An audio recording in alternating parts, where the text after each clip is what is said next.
Hi, this is Roger, thanks for dropping by. Welcome to another 2023 Project Orchids video.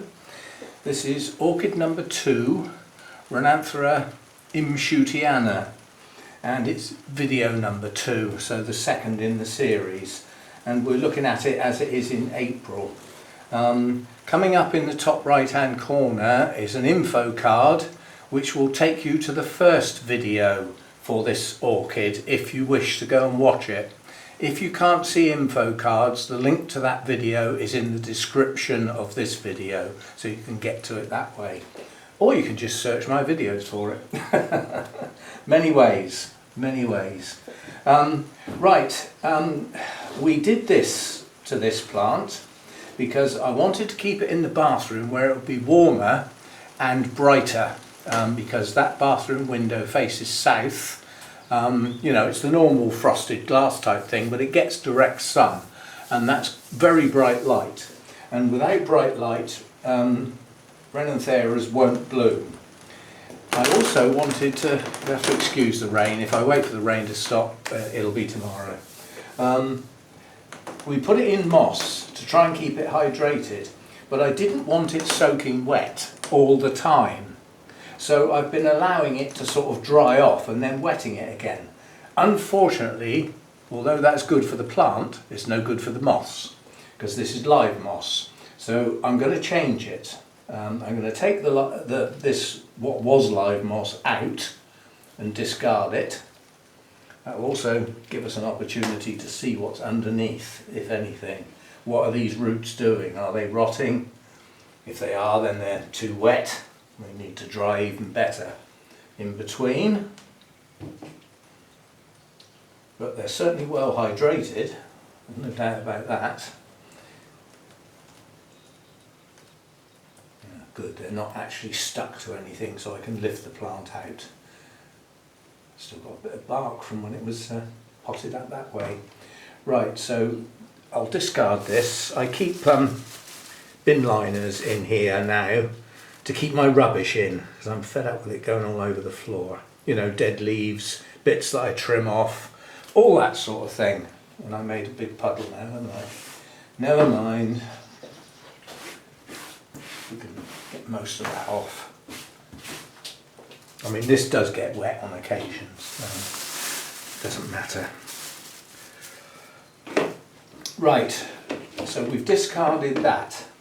Now the idea, just as a matter of interest, as far as the plant is concerned, it has grown a little bit. Yeah, this leaf has actually extended, so it has actually grown a bit. But the idea now is to sort of put it back in where it was. This time trying to get it a bit more upright if I can. I can do that by tweaking where the roots are positioned. Like so. Now I was hoping to see some growing root tips, which we haven't got yet. But what I'm going to do now is replace the moss with this moss. There's a good reason for that. This moss is already dead. Yeah? So if it dries out, it's not going to kill it, is it? It's already dead. But I want it light and fluffy. I want it fluffed up. I want air in here. And this will allow the roots to dry better in between. It'll still give the humidity around the plant, it'll still do that, and it'll still keep roots hydrated, but I've been trying to keep the moss alive, so I've been adding far too much water to the tray underneath. Now I won't need to, because this stuff wicks up a lot better. Yeah, so we've still got some air around some of the roots, we've still got the air coming in through the sides, yeah, but I won't need anywhere near as much water now. I'm going to reuse that water, just going to put a drop in and then drop that in. I picked this up this morning and I forgot I'd watered it yesterday and it was full up. Right, looking after Renantheras, brightest light you can without burning them. And they like to be warm, but they also like a difference between night and day temperatures. That doesn't mean they need to cool down at night, they just need to be a bit cooler at night. You don't need to freeze them, but they do like a differential. And apart from that, they're probably the easiest way to think of them in comparison to other orchids is they're like a vanda. They are a vandaceous type, they grow like a vanda, they push out aerial roots. The ideal situation would be that you soaked those roots on a daily basis in the morning and they'd be dry by late afternoon, and then you do it each day. But they don't need a lot of looking after, but if you can't do that high light, they won't bloom. Now I'm going to sneeze, am I? No, perhaps not. I'm not doing any more than looking after this in bright light and keeping it warmer by having it in the bathroom. That's all I'm doing. And by using this moss, the water will never be poured through the moss. It'll always be lifted up and the water will be poured in there and it will be stood in there to wick. So this will always stay light and fluffy. It will not compact, and it should keep the roots and the air around the plant moist. And that's all I can say about this at this time of year. We will see how it progresses.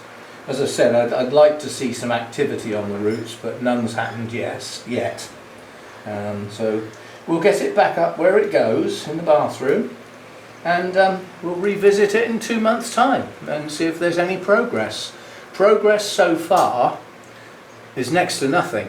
It's not growing fast, they don't.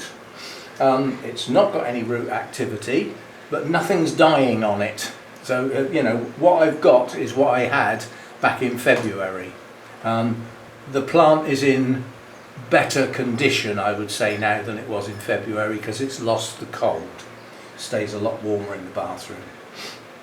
So there we go, that's that one. And we'll revisit this in 2 months' time and see if we've got any progress. See you next time. Thanks for dropping by. Oh, and I always forget to say, on the end of the video there will be an end screen, a pop-up, which is the new playlist for this plant.